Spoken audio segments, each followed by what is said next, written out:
right. Good evening, everyone.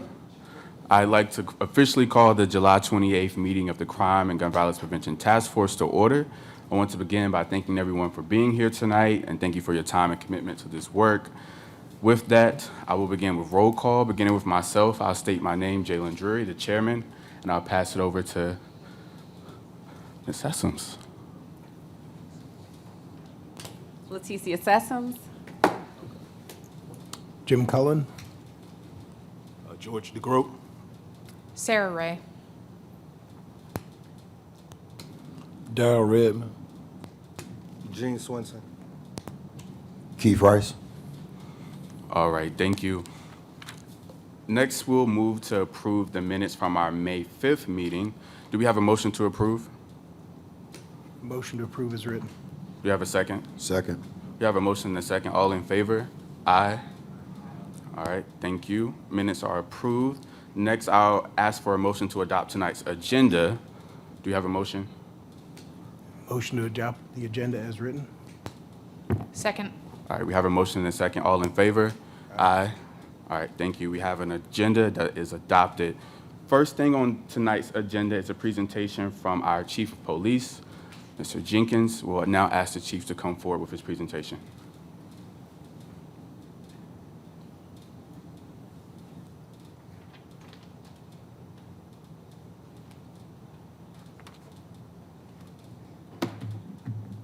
All right, good evening, everybody. All right, I'm going to provide for you a brief update as it relates to our crime numbers. I will be doing a Chiefs Forum later this week where I'll be delivering some of this same information along with some additional, but I wanted to give you all the meat and potatoes of what is probably most important to you all. Ms. Matthews obviously will talk about our other prong as it relates to Portsmouth United, all right? All right, so we're going to dive right in as it relates to property crimes, and we're talking about the second quarter, which is April the 1st to June 30th of 2025. So when you compare those numbers to the same period, second quarter of 2024, as it relates to it right now, we are at about a 25% overall reduction as it relates to property crime. The one that's probably most glaring is our motor vehicle theft, where we are looking at a 38% reduction. This is important because up until a few years ago, motor vehicle theft was pretty much a non-existent scenario. With the changes in technology to a lot of the vehicles, back in the day when you used to have the glow rings on the old Dodge Shadows and things of that nature, it was relatively easy to pop a lock and get in.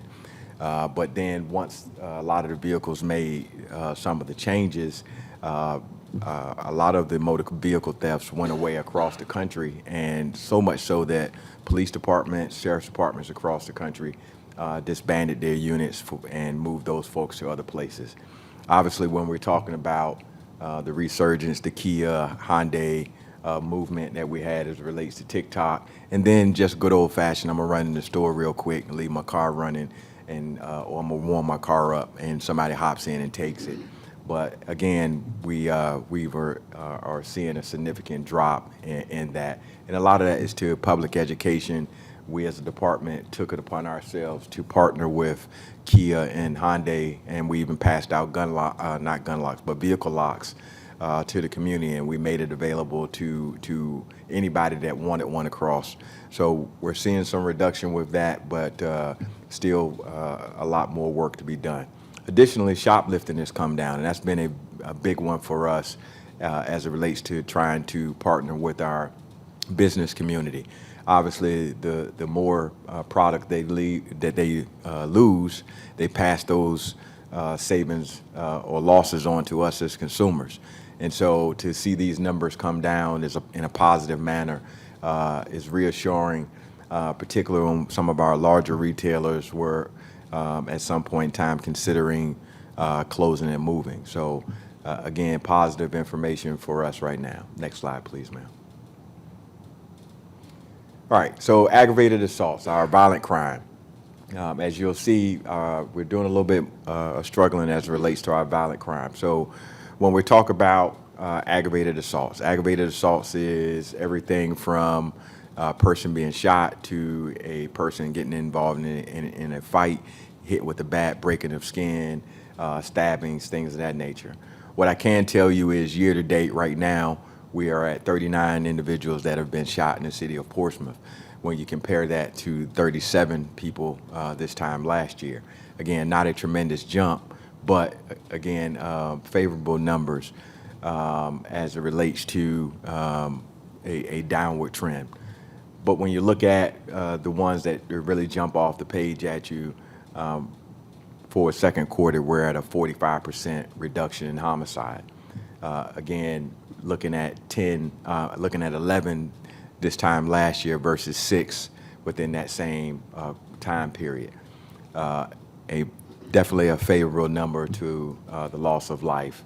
And then additionally to rape and robbery, we're seeing a good downward trend in both of those categories. Next slide, please. So when we combine those two crimes together, our goal for the year was to have a 20% overall reduction in crime as it relates to the city. Right now, for this quarter, we're at a 21% reduction. Again, positive numbers. Our aggravated assault, again, is the one that is glaring on the page, but you see across the board as it relates to crimes being reported to us, those numbers are trending in a positive way. Again, no time to celebrate it all as it relates to our actions, but definitely positive information that needs to be put out not only to our citizens, business community, but those individuals who are looking to come and either buy a home here in Portsmouth, rent a home, or open a business. These are the things that we need to be championing as we work to address crime, gun violence in our community. Next slide. So year to date, and again, that is January 1 until actually today. This was pulled. These numbers were pulled today. We're at a 17.15% reduction as it relates to overall total crime within the city. Again, the most important number that often gets highlighted is year to date. We're at 10 homicides as compared to 24 this time last year. Again, positive information. Please understand, we're never going to eradicate crime totally. There's always going to be situations where people choose to pick up a firearm and settle their difference. We had several stabbings over the last several weeks, a lot of them domestic related. We're continuing to address those issues and looking through our lethality assessments to refer those individuals to for care and treatment, and obviously offer them opportunities to get away from those domestic situations that sometimes turn into tragic situations. So we're continuing to look for gaps to kind of fill those things. But again, positive numbers for our city as it relates. All right, and so I'll end with the culmination of our National Night Out, which is next Tuesday, right outside at Freedom Park.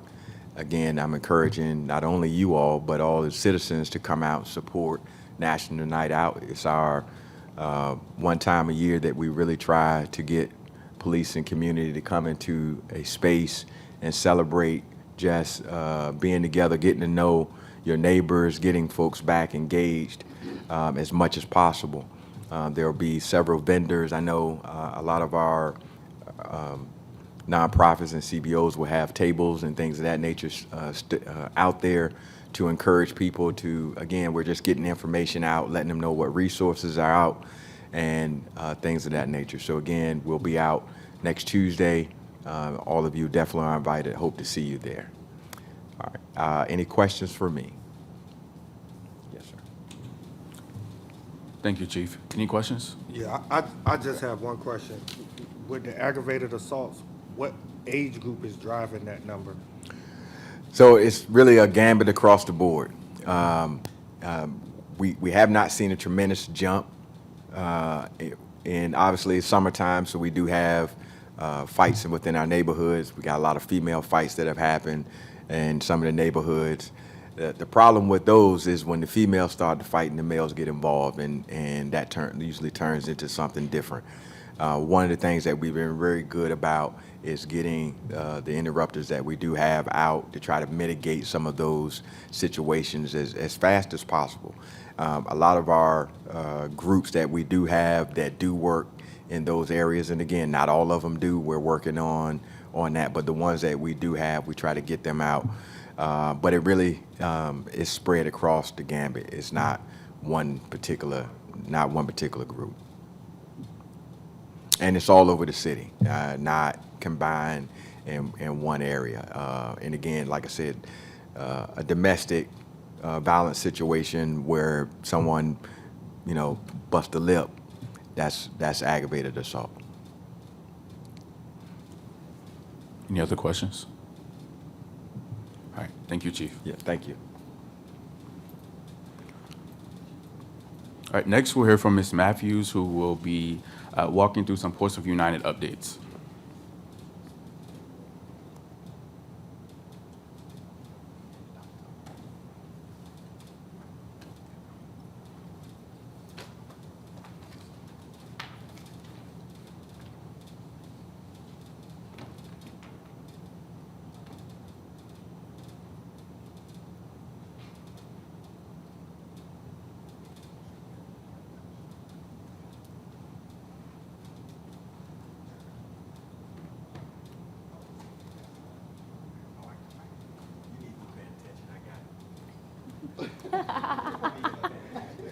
Thanks, Chief. Thanks, Eugene. So I have just some brief updates for you about Portsmouth United. There's been a lot going on. A lot of work has been happening. So I'm going to kind of try to breeze through it and leave some room for questions. I can go to the next slide. Thank you. And then also to the next slide. So we funded over 40 summer programs. We put out a call for summer programming proposals back in, I want to say March, and we went through those programs and said, okay, everyone who has a plan to do something good in the community for the summer, we will fund them up to $5,000 to do that program. And then we also had some key programs that addressed some more high-level issues within the city. One of those programs is our lawn care program that we're doing in partnership with Give Back to the Block and Footprint Foundation, and also the Sheriff's Office. So that program has provided a work opportunity for over 30 youth in the city, and they're also being provided with lunch, with skill building. Any day that they can't cut, they're getting some soft skills, some coaching on how to manage mental health crisis, how to cope, how to manage a conflict. So that has been a very fruitful program that we're excited to pilot this summer, of course, with all of our partners. Some of those smaller programs were, things that were facilitated in churches, events that were one-time events, such as the kickball tournament that happened with Stop the Violence 757 this weekend. And the goal was just to really spread out the resources throughout the city and make sure the youth had activities to partake in over the summer. We also had some adult focused programs happening throughout the summer. Plan U is the organization we partnered with for a lot of those programs. There was a trip that took place, like a trauma-informed type of trip that happened over the weekend that some of our partners facilitated that, kind of get away for folks that needed that time away from the city.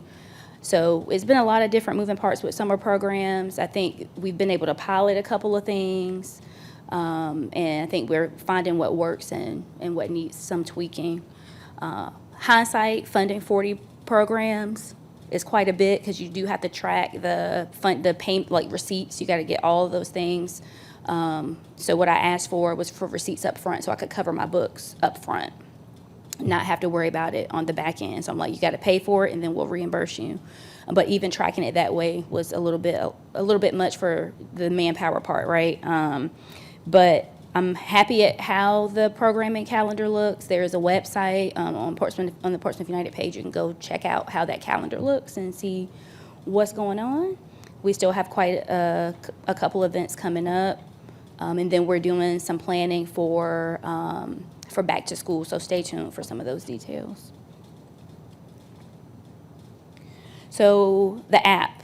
I know we've been talking about the app. There's been a lot of buzz around the app. Finally, we're at the point where in the next 20 days, we will have a Portsmouth United app. I just saw a mock-up of it. We're working with Mobile Photo Lab to get that app up and running. I saw a mock-up just before this meeting, so if any of y'all are interested in seeing how that looks and how that's developing, Mr. Lee has it on his phone ready to go. It's gonna also feed into existing pages, right? So See Fix Click is gonna feed into there so that people can have, access to some of the things that already exist. So we're excited about that. And we probably will do probably like a pilot of that app so that y'all can see it and provide feedback before it goes to the final push.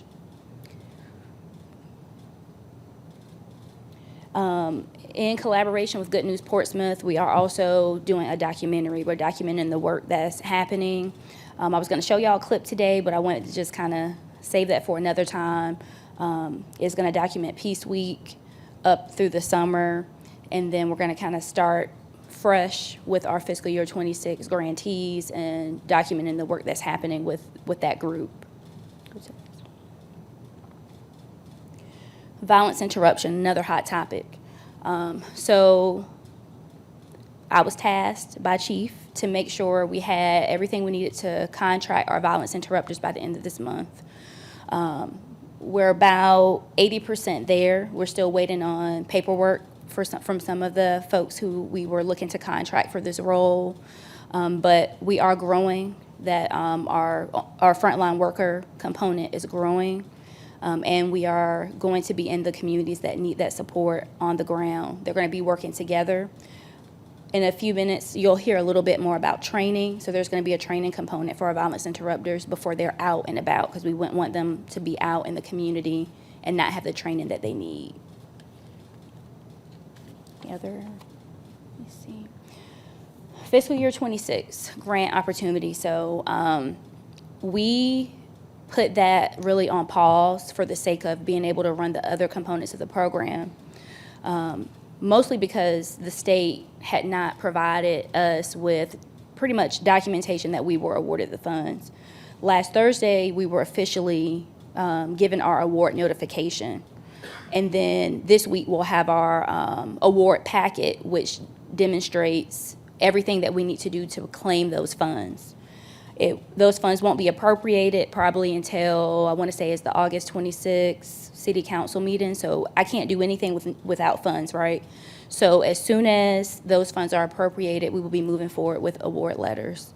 But I don't plan on giving out award letters until there's actually funds in the account. But we do plan to fund quite a few of the community organizations that applied for that grant. We, looked at, what's evidence-based, where the gaps are. We're making sure we're building out a comprehensive plan, building out our ecosystem so that we're able to address the underlying issues of violence. Training. So you have with you a training schedule. And I wanted to invite you all to any component of our training to pop in to see what's happening so you can see how we're building out the program, how it's being informed. And there's one opportunity that I wanted to share with you. I'll send you all a calendar invite. We have a national CVI leader, actually two, coming down on August 11th through the 14th. To train our violence interrupters. And one thing they wanted to do before they started with that training component, because their program is, they can, because they have so much experience, they can pivot however they need to.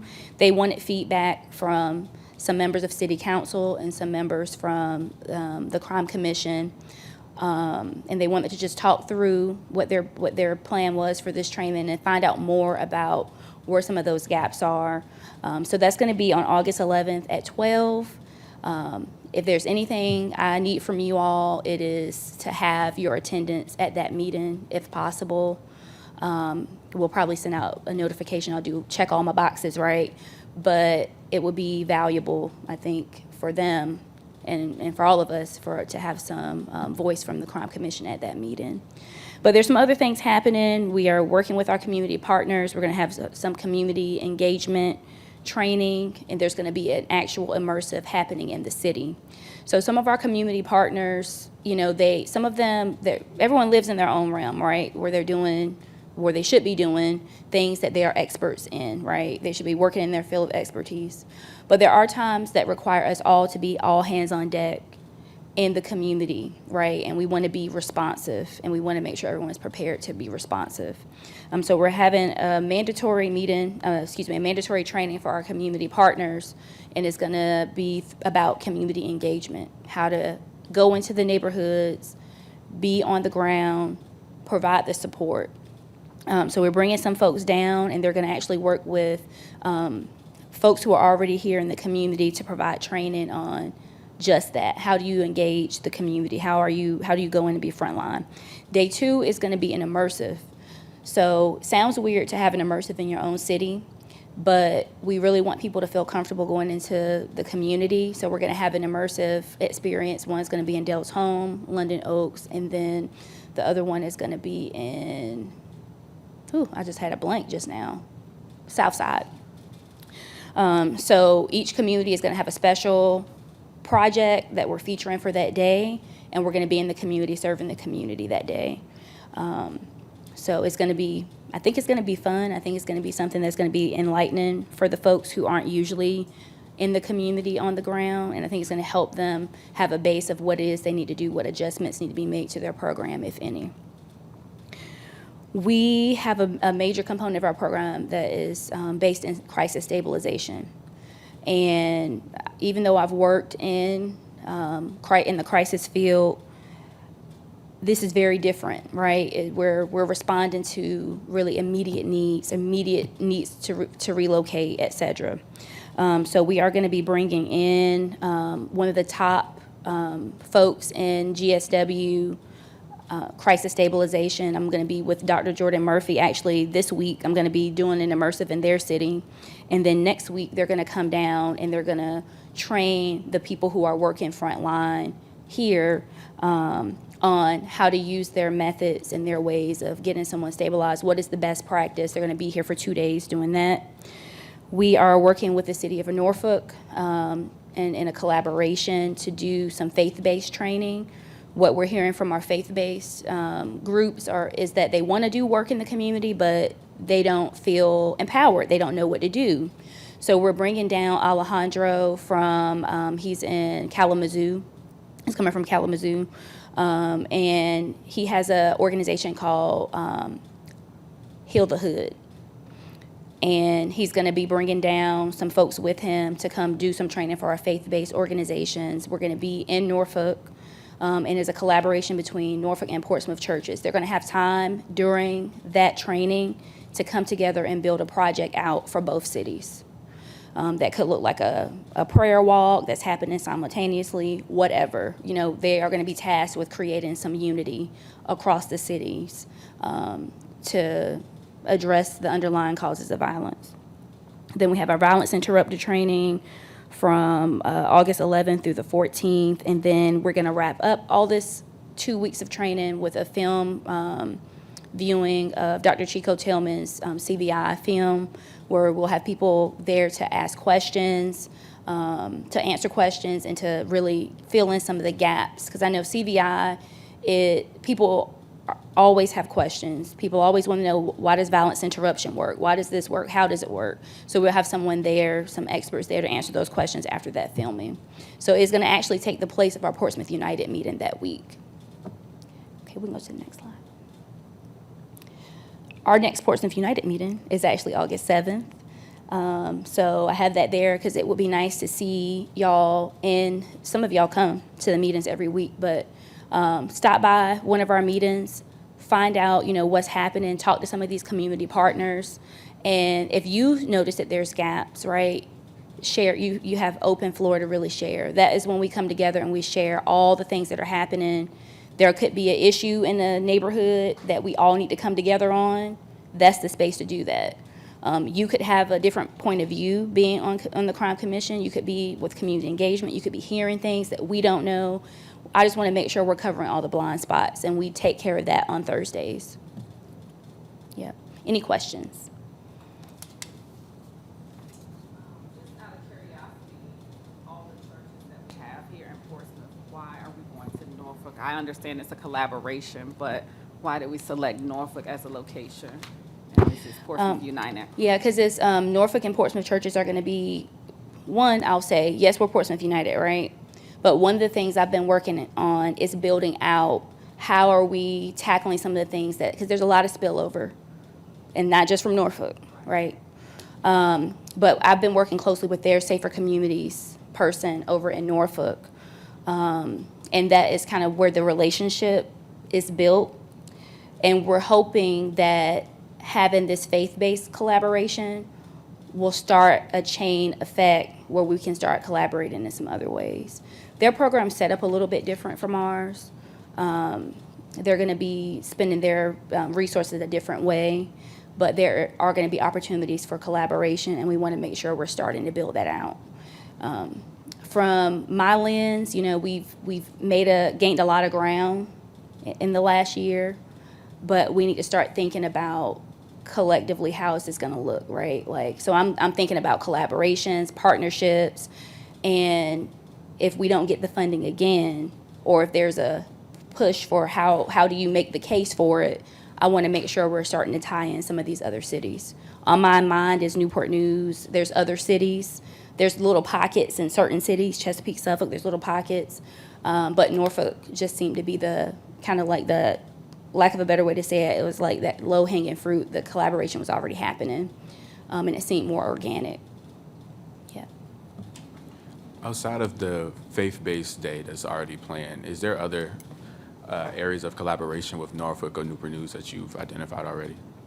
Yeah, I meet so every other week with the lieutenant who's heading up their Safer Community. She's starting to transition out of that role, but we meet and brainstorm and think through things. When there's crisis stabilization where someone can come here or we can go there, we do a lot of collaboration in that way.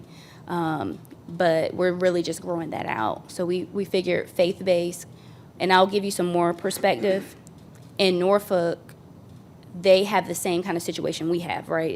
It's faith-based orgs that want to do work, it's churches that want to do work, but they needed that extra support.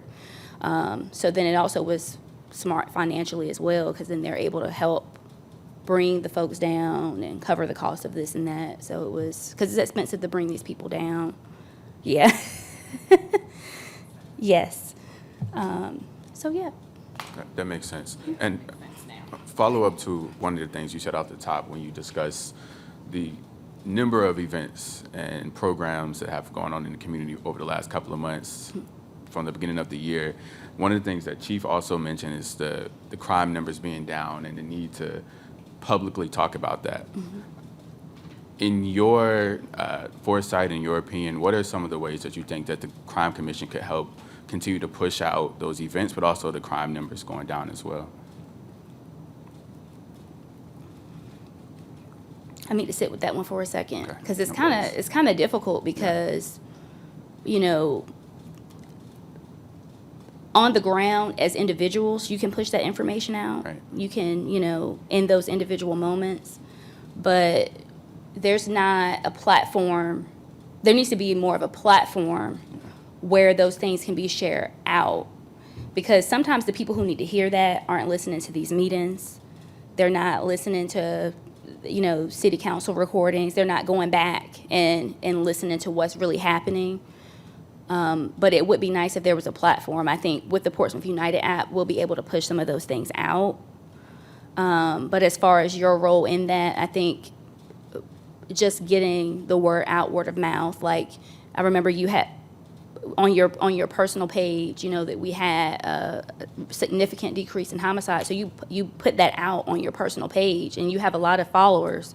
So that information went out, and people saw it. And I actually tracked it. I went back and said, "Ooh, they had these many likes." And I think those are the type of things that can happen. But I think it does need to be more formalized. I just don't know exactly how that will look. I would have to sit with that to brainstorm how that would look. Absolutely. I think, Yeah. I'm asking, you ready? Yep. Can I? Okay. I think another thing just to consider with that is the app that we have pending, which will be a great communication resource for all individuals who tap into it. Yeah. But like you already stated, just having that information on social media, it does not create as much traction as something negative, but just flood, if all of us flooded the same message on all of our personal pages along with our business pages, it will gain more traction than just one or two of us, you know, posting it. So I think like the social media and putting it on the Portsmouth United page will increase the visibility of what is really happening. Because as we know, the positive stuff don't get many likes. That's the negative. Yes, that's correct. So, Yeah. but just put it out there. It doesn't Yeah. matter. They see it. They may not like it, but post it on your story, have it on your main page, and Yeah. the word will get out there. And what also helps is, this may seem not as important, but what also helps is like you had a visual and it was catchy, and when you saw it, you said, "Ooh," you know, not just putting it on your page as a status, but actually having like a visual. It does help. So Yes, sir. When we were speaking about the app, I know that a lot of times we try to engage, and I understand putting it on our pages in a certain perspective does a certain thing. But is there anything inside the app that's designed to target the young people? yes, so Because the reason why I asked that was because even on some people pages, if you aren't a person that the community engage, on your page isn't targeting that audience that we're trying to target when it comes to reducing violence inside communities. So is it something that's specifically going to be for them, that's designed to them, that we can get directly towards them? Yeah. Like dealing with a thing with the algorithms and all of that, that I was working with a guy that actually knows how to create it to target certain things that go directly to these young people feed, that it goes directly to them. Because we have to find a way to directly engage them. That's my question. So along with the app, there is a marketing plan, right? So there is a marketing plan for the app. Taking it back a couple steps further, before the app went into development, we actually engaged youth in some of the conversations, because, you know, some of the conversations that, you know, what do you want to see in the app? One of the things we found, which it was nice to have this conversation because it was kind of happening side by side, right? They said we need to find ways to make money. We just want to make some money, right? So that is being integrated into the app. Now, that's going to create a situation where there needs to be someone who is vetting some of these things, right? But that was the key thing they asked for. So we made sure it was included. And the audience for the app is youth and adults. There's going to be some things up there for parents. It's going to be built out, very comprehensive, and I'm excited about it. But thank you for that question, because that's important. Now with the marketing plan, there will be a full-blown, you know, rollout, which I would like to have y'all support of marketing it on your pages and things like that, because we didn't invest in this app to not have people utilize it. And we do know that when it comes to mobile apps, that area can be very saturated.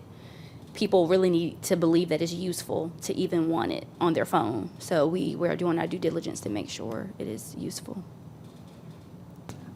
I just want to add something, because I was there with the kids. So not only did they speak about being able to make money, but remember they were saying about current events in the city, like Yes. certain sporting events where they fans of maybe some of the kids that play.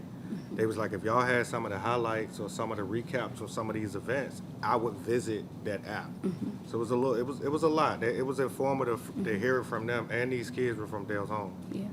So it was like they kind of spoke. You had to talk to them a little bit to kind of Yeah. get them talking. But once they got to talking, they kind of told us a lot of the stuff that they would like to see, or the stuff that attracts them to the apps they use now.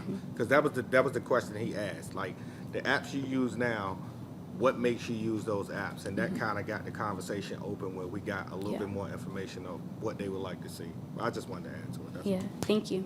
Yeah. I think that's good context, and I think we talked about it at the joint meeting with City Council back in June of like, what's the buy-in of getting Yeah. the community to show up into the platform that we're putting forth? Like, what's the buy-in for the youth to participate in showing up to it? And like you said, Eugene, like, if we're putting highlight reels from some of the high school sports games in there, the youth is going to show up inside those platforms. If we're putting ways for them to make money inside of the city, inside of Portsmouth, inside of the app, then they're going to show up. So I think that's an important part. And you mentioned the marketing push.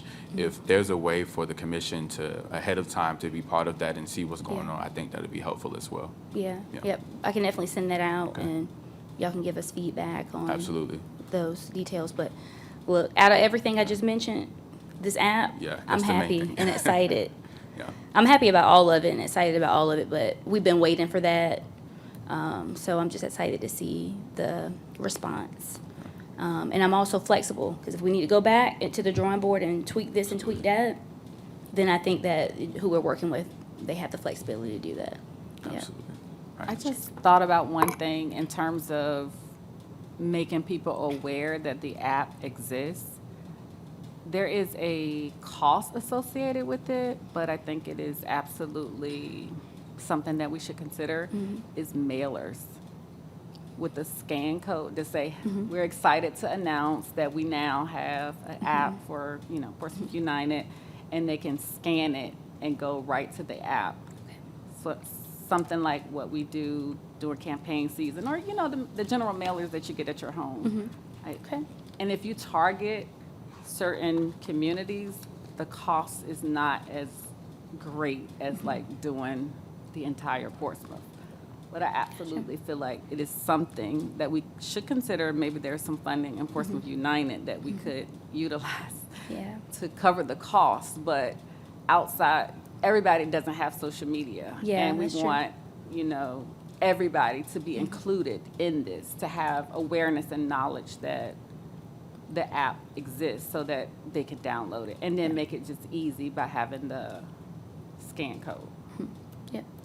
Thank you. Yeah. Any other questions? Okay. You said that you're uncertain about your funding for next year. What's the time period and what's the amount that's So- in jeopardy? So I'm hopeful, right? But we won't know until, honestly, you really don't know until you get that award letter. It was around end of May when we put in our application for this round of funds. It was already, allocated for us, earmarked for us.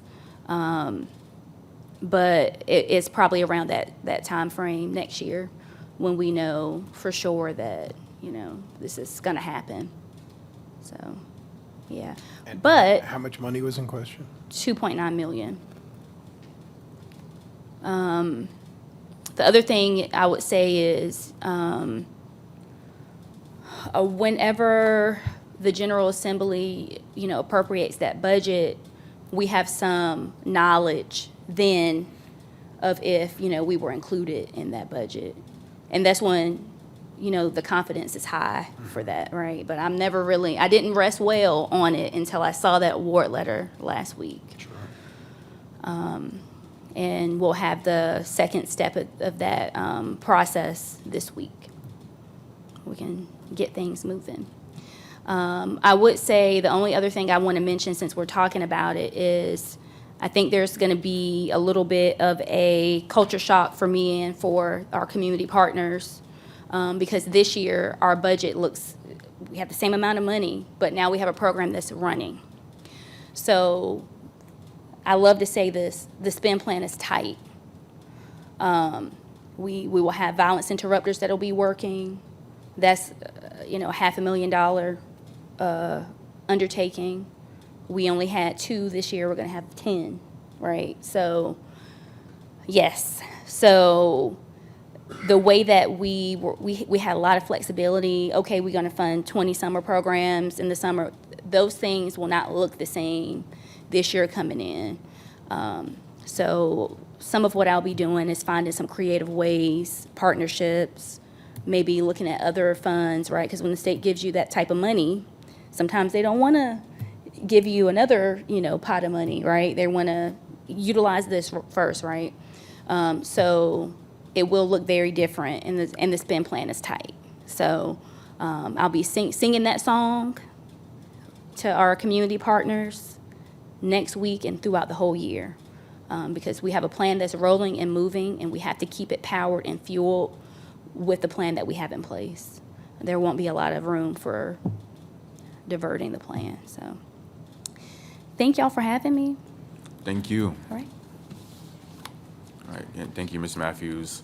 Before we get into committee updates, I'd like to open the floor for some discussion following our joint meeting with City Council that we had back in June. If there were any thoughts or feedback, since we haven't met since then, it's been a little while. So I'll open the floor for any thoughts or comments that anyone may have. Yes. I got a comment. As far as the community engagement, most of the people that me and Mr. Cullen been talking to, we have been saying that we're gonna come up with this questionnaire or survey for them. So, like, we're saying it, but we really haven't talked about it here. What that's gonna look like, who's gonna do it, if we gonna do it. I think that'll be easier to engage with more, because of course, the problem we're running into is a lot of them meet at the same time. Even him running all over the city trying to catch these certain meetings, you're really not getting probably what you need out of all of them. If you kind of got to jet to another one, you want to sit back and engage. So as far as the survey or questionnaire, however is worded, what's the process with doing that? Are we going to do that? Who will be responsible for coming up with the questions? And how soon can we get it? That's a great question. And if I'm not mistaken, I believe we all agreed that we should do a survey and a questionnaire. And we probably punted it back to the Community Engagement Committee to come up with those questions, of course. But I also think it makes sense for the entire commission to take part in the development of those questions. So I think that might be a discussion for us to have of what those questions should look like, or if you, Mr. Cullen, would like to come up with some questions and share them with the commission. I'm open to hearing your thoughts on that. Yeah, I'm wide open for feedback on, as far as I know, we're not certain whether we're going to have additional outside help coming to be a part of this, or if we're taking this on our own. So, other than communicating data to folks about what's going on and gathering information on what their concerns are, I think we're only going to get one real shot at finding out from people what it is that they're looking for before. If we don't do something in reaction to whatever the data is that we get, then our credibility is gone. And so it's important that what we're asking is the right things, that's happening in concert with Ms. Matthews, that's happening in concert with whatever direction we're going to go with having some sort of a coordinator, or if that position is going to happen at all. So I'm wide open for the feedback, and I'm sure, Lee Deer's been working behind the scenes on different ways of doing the polling or the surveying, different, mechanisms to do it. But we have to know what it is that we're asking. If not, we're going to be going back in a few months and asking again, and they're going to say, what did you do with the information that we had the last time? Yeah, that's a fair point. Yes, sir, Mr. Redmond. For the questionnaire, the question I would ask is the questionnaire is based on finding what are we be looking for? Because if we find out the what, if it's something that's tracking how do the community feel about crime and things like that, there's a national database that's through the University of Chicago that already has those things that if we get the consultants to come in, there's those forms and formalities is already created nationwide that tracks exactly what you need, but what is needed is the basis on what are we trying to track. So that's the first thing. If we coming up with a survey, what are we trying to track? And why are we trying to track it?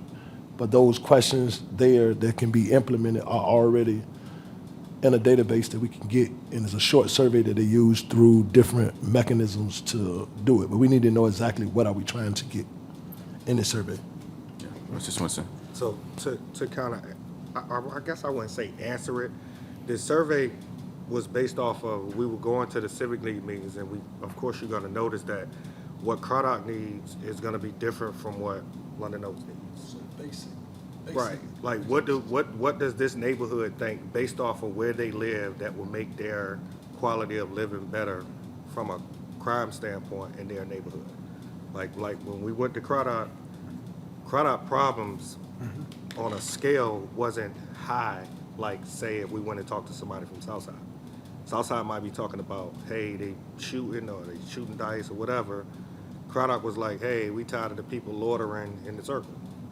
Or we tired of people running this stop sign. So the question there was like, okay, let's try to get a consensus of what each neighborhood needs versus just blanketing all the neighborhoods trying to service people that might not need that service. So the answer is we saying a basic needs assessment determined by area code, population, community, or what? Basic needs assessment? It sounds like that's what it is, yeah. It's a needs assessment based on the neighborhood's community. The neighborhood, Yeah. or would you do a zip code? I think. I feel like Go ahead. what I'm hearing is a needs assessment Yeah. that is based on the community at large, but the responses would be different based on the individual communities because the needs are different. So the question should be the same, but the responses is what will be different. Thing would be when we doing that, how are we tracking it? Are we making the people put their zip code or their neighborhood in when they answer the question so we can know it? Because that's the Yes. only way that we'll be able to track it like that. If we got Yes. one thing, it had to be the location that they're at to be able to same question, but what is it Yeah, depending on neighbor? I Okay. absolutely think you need to include that. Yeah. Hold on one second, because we talked, just catching Darrell up, because we talked about representation, because we was pretty much speaking on the civic leagues, and then we all agreed that some of the neighborhoods that need service and don't have representation. So we kind of like, okay, when we do it, of course you're gonna want to figure out, okay, this particular neighborhood, this is what they said, and then like that.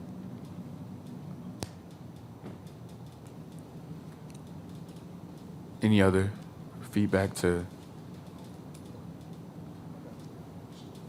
Yes. I want to bring up, asking the Crime Commission, as me just appointed, how are we addressing immediate situations or getting immediate situations that's needed inside communities addressed? One thing I'm bringing to the light that I'm thankful for City Council and Chief, City Manager, when we have these crisis situations, when communities are plagued by violence, and as a commission, they're asking what's happening. London Oaks was plagued by darkness for 2 weeks. People out there living in insane conditions, and that perpetuates crime. Got people living in houses with mold, people living in there with extreme heat that's causing chaos inside the community. And when they're asking what is a commission doing in regards to response to it, because that perpetrates violence inside those communities. So how are we addressing that or looking at those needs and going inside those communities and addressing that? Because it actually creates an uptick in violence. And when we have a commission that's saying that our goal is to address violence, then we have to address it in that state. So how are we addressing that as a community? Okay. So I think, from where we are now, our goal is definitely to address violence. In this committee in particular, we are still in the development stages. So we don't oftentimes get a lot of that firsthand data, but our partnership with Portsmouth United has afforded us the opportunity to be able to proactively respond or reactively respond to situations that occur within the community. The answer that I know you're probably looking for is, we haven't gotten there yet, but we're on our way. We're hopeful that the consultants that are coming in or the staff that are going to be training us are going to help to prepare us. Because what we have been doing thus far is just discussing how are we going to combat it. There is no live implementation of anything yet. And that's from my perspective. Feel free to share differently. No, I think you highlighted it pretty well, and that's what we've been doing, but also having discussions about the operations of this body as well. I think in the last meeting we had, the joint meeting with City Council, we received more clarification on how we're supposed to operate.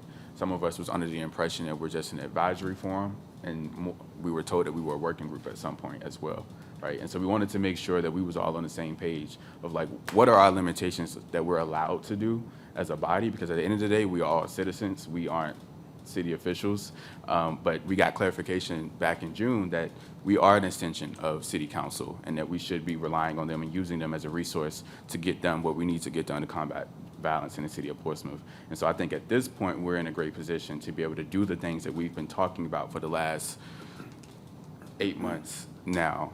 But I think your question is a fair question, and it's a question that I've been asking even as chairman of what are we doing when we come in here once a month? What are we doing outside of this space? But I think we've been slowly getting to the point where we can actually try to make some type of a impact in the work that we're doing as well. But that's a fair question. Any other questions or feedback? All right. Seeing none, I want to go back to what we started off talking about with the survey, because I don't want to go past that. I think that's an important part as we are getting closer and closer to the end of summer, which is insane. I think we need to set up some type of forum to discuss what those questions should look like. And so if we're all in agreement to do maybe a virtual meeting to have a discussion specifically about that, because I don't want to punt that to another meeting where we come in person and we're having a full discussion about that. But if we're in agreement to have a virtual meeting to discuss specifically the nature of the questions that would be included in the survey, but also the forum that survey will be on and the platform, and possibly a timeline in which that survey could be launched as well. 100% agree. And also, I love everything that Commissioner Redmond is saying. He's been doing a lot of exploring on his own, long prior to joining this body, and he probably has some ideas and resources that he can bring in from his travels to Chicago and other cities. So if he has stuff in advance that he could send out as far as recommendations, that would help shape that discussion as well.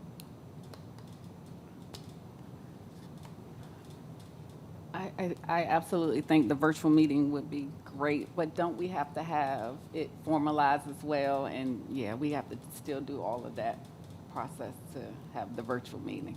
Definitely. So I know we have to be able to probably make a motion or vote to be able to have a virtual meeting for sure. But I just wanted to make sure that we was on the same page and wanting to do one before we even got that far. Well, Yes, and it does have to be recorded. Yes. if I may, the next time that we're meeting is next week, I think. Yes. Yes, it is next week. Ms. Matthews, did you want to share a little bit? Okay. So we could add that to the agenda for next week if we're in agreement with that. And that can be one of the main items on our agenda. But as of right now, we have no other agenda items for next week.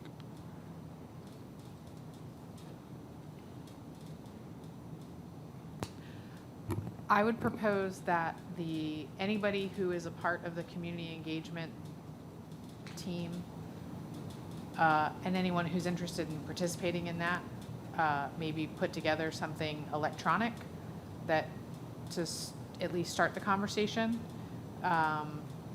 Whether Mr. Cullen starts it, and then, the people that are interested can jump in via email and add pieces, et cetera, so that we have a framework, so that we're not starting from scratch if we are going to have that be a discussion at a meeting. I think that there's some work that could be done on the back end without us having to hash it all out here.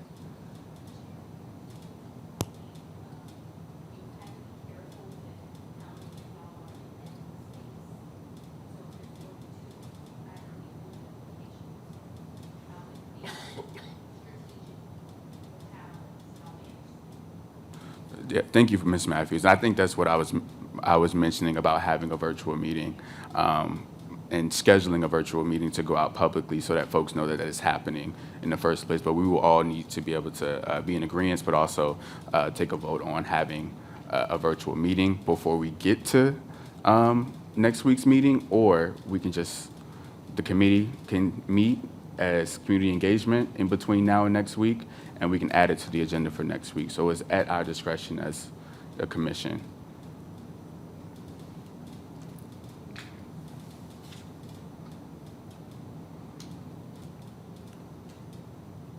Yeah, we can hold a community engagement team meeting to discuss this. I'm going to candidly base that around Commissioner Redmond's schedule, because I think he's going to be key to that if he's agreeing to be a part of that discussion.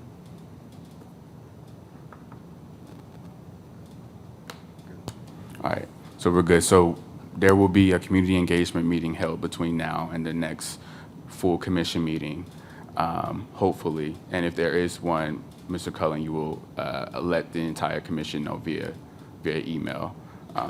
Okay, thank you. Do you know when you'll be available? We can get together offline, but what's the date of the next meeting? I just want to make sure. The that we're- date is the 7th, and I know that, The 4th. I mean, The 4th. Yeah, Monday the 4th is the next meeting. August the 4th is the next meeting? Yes, next Monday. So if so, we had to get together. I'm flying out. I had to fly out to go do a training Friday. I'll come back to Sunday, and then I'll be in training. This Friday? Yes, I leave Friday. I'll talk to you after the meeting. We'll work something out. Okay. All right. And just for clarification, we'll make sure that everyone is aware when we get the date of the Community Engagement Committee meeting, but also of what we'll be adding to the agenda for next week's meeting as well. So just want to put that out there. Any other comments or questions? Can I ask, can we amend the next meeting date? Because August the 4th is next Monday, and we're here Yeah. now. I don't think there would be many changes between now and next week. I do have a recommendation. You have, So we know that Dr. Tillman and Marcus McAllister will be down here on the 11th. Instead of having that meeting during lunch, we can make some adjustments to how we're doing our training, and maybe y'all can have that meeting. Maybe at this meeting. So maybe we adjust the meeting to August 11th, since they'll be here. And I'll make the proper adjustments to my schedule so that they'll have the freedom and time, ability to that meeting, that work. I think that makes sense, and we'll need a motion to do so. This question for Chantel, can we use, I think I asked before, for the neighborhoods without representation, I know most of your violence interrupters are going to these neighborhoods. So can we use the interrupters to get the survey out? That's all. All right. Do we have a motion to move the August 4th meeting to August 11th? I'll make a motion. Okay. And I'll make a motion that the August 4th meeting be considered a work session meeting for the community engagement team, so that Ms. Matthews has time to put it out, since it's a FOIA-able meeting and it needs to be 72 hours notice, and that then our crime commission meeting be moved to the 11th. I don't know if that works for Commissioner Redmond. Monday the 4th at what time? It won't work. I've been in training. That's what I figured, yeah. So we could just make the recommendation to move the August 4th meeting to August 11th, and then we can figure out the Community Engagement Committee meeting and do that. So I make an amended motion to move the August 4th meeting to August 11th. All right. Do we have a second? I'll second. All right, we have a motion and a second. All in favor? Aye. Any opposed? All right, just want to make sure. All right, so we are moving the August 4th meeting to Monday, August 11th. Ms. Matthew will send out the details about that and the calendar invite, the updated calendar invite. And just to follow up with Ms. Ray, the Community Engagement Committee, Mr. Cullen will let us know via email when that meeting will be held based on the availability of all of the members of that committee. So just wanted to say that out loud. Any other comments or open discussion? Okay. Next agenda item are committee updates. Mr. Cullen, are there any Community Engagement Committee updates? As Commissioner Simpson discussed, we met with a variety of different civic leagues. The team divided and conquered in some cases. Craddock, Churchland, Wilson Ward, Simonsdale, also the Old Town Business Association and the Portsmouth Partnership. In all cases, we stay late after the meeting to talk about any issues that members of the public have or things that they wouldn't be comfortable discussing in an open public setting. All separately, Lee Deere from the committee also attended numerous community events and some of the summer programs intended to engage youth and to include them in structured environments and activities during the summer. Craddock residents, as Commissioner Simpson mentioned, are concerned about the groups of local men who've essentially taken over Afton Square, the picnic tables and the gazebo there, making it essentially unusable for anyone except for a small group of people who dominate that space and make others uncomfortable being there. Churchland's primary concerns were traffic speeding, motorcycles and quads stunting, especially along Cedar, early morning car entries or attempts of car entries.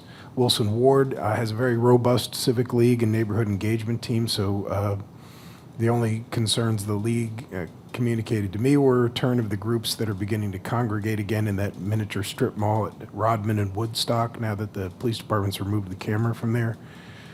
Simonsdale, concerned about the groups assembling near a memorial to a shooting victim that was placed near their civic hall.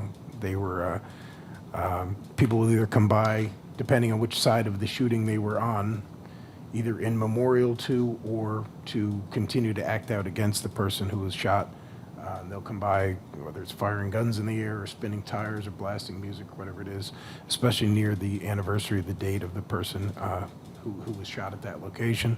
So they were asked to notify the PD in advance of the anniversary dates of the shooting so that they can be proactive about patrolling the area, being in the area for that.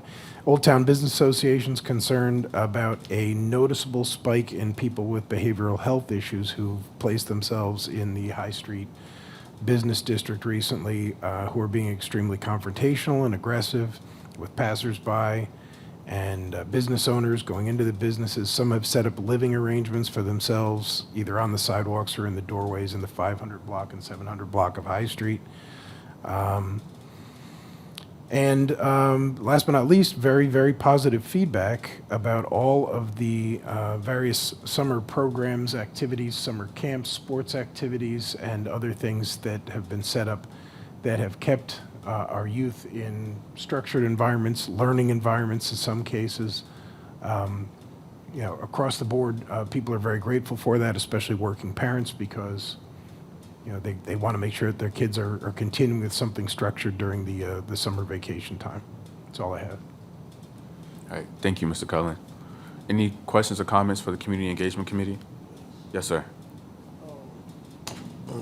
Mr. Cullen, I'd definitely like to get with you on the community engagement portion of it. Absolutely. Because a lot of that I heard, and there's a lot of times the civic leagues, but the civic leagues aren't engaged inside those communities, and I believe that the community is just impacted by these violence, these hot spots. need to have their voice inside this room when this is happening.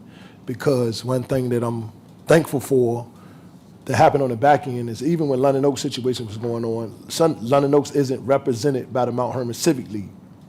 They does it, but I had a guy who's a part of the Mount Hermon Civic League that was actually part of advocating for that community, and a lot of times, a lot of that conversation is left out in crime commission meetings because those communities aren't engaged and their voice isn't giving where they are actually dealing with high risk of violence and high crime situations inside those communities that need to be reported as well. Excellent, thank you. Thank you, Mr. Redmond. Any other questions? All right. Ms. Essoms, Intervention Committee.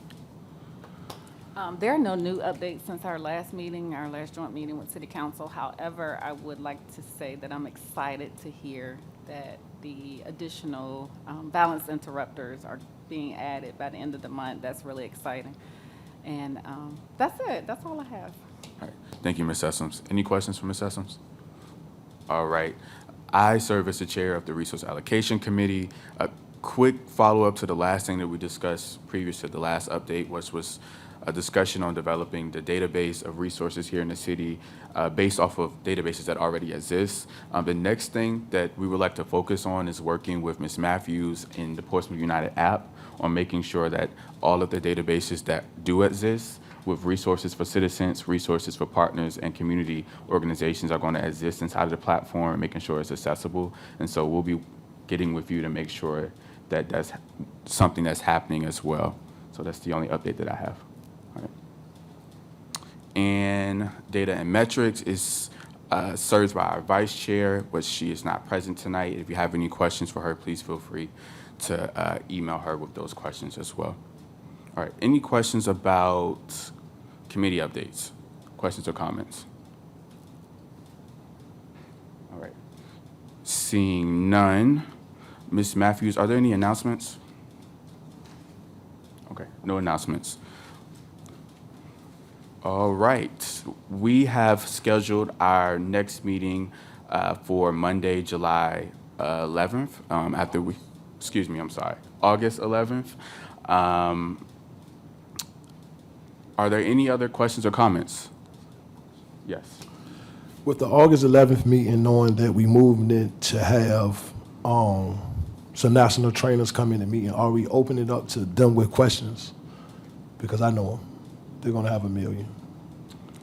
Yes. So just asking, are they going to be able to ask questions to the committee? Because it may be somebody that's coming in and being able to actually help. Absolutely. I believe Whatever. that's the. So I was that's asking, because I yes. just seen up there where it said no comments from the public, if I'm right on one of this, the consensus not to include public comments. I was asking, are they going to be able to engage on August the 11th? So it won't be a public meeting open to the pub. I'll let Ms. Matthews answer the question.